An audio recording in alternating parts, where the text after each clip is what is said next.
Before I begin, I am a 16-year-old male. About 3 years ago, I was in Virginia visiting family over summer. We were right outside the DC area and staying at a 2-story house near the freeway.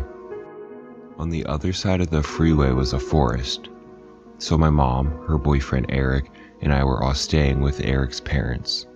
We had brought some night vision binoculars and decided that tonight was a perfect time to use them. So after dinner, we gear up and head out. We pass under the freeway and head into the woods. When we get about 5 minutes into the forest, we set down our bag and take out our binoculars. My mom looks around with them for a while, seeing a few squirrels here and there. She gets tired of them and passes them to me. I look around for a while, being careful not to look at the freeway for fear of being blinded. I spot something behind a tree about 50 feet to our left. I concentrate on it, trying to figure out what it is. It looks like a pale, bald, anorexic man looking straight at us from behind the tree. I get a bit uneasy, but I'm hesitant to believe it's really there. I ask Eric to take a look, just in case. To my despair, he sees it too. He describes it as much as the same way I did. Now, Eric is a former amateur boxer, and I train MMA almost every day, but neither one of us want to stick around with that thing.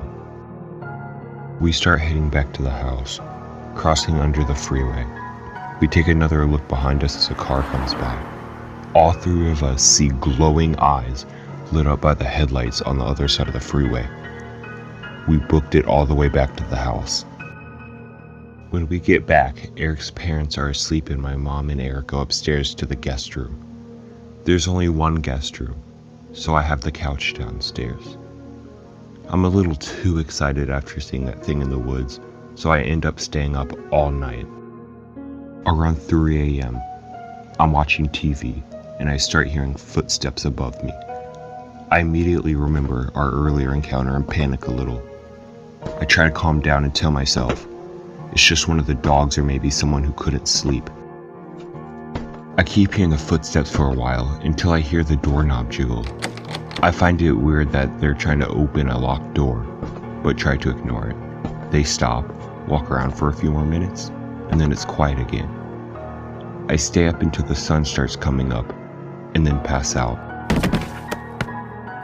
My mom wakes me up, and I remember the footsteps from the night before. I describe what happened, and I asked if one of them got up at any time. She says no, and I think it must have been one of the dogs. That is, until she tells me the room above me is the office. No one was in the office, and the door stays locked at night. My heart sinks as I piece it all together. I don't know if it was that thing for sure, but I think it was. I've done a lot of research since then, trying to figure out what that thing was that night. I found 2 creatures that seemed to match it. I think it was either a skinwalker or a Wendigo. Whichever it was, I'm just thankful that the door was locked. I know I wouldn't be able to fight that thing off, no matter how tough I am.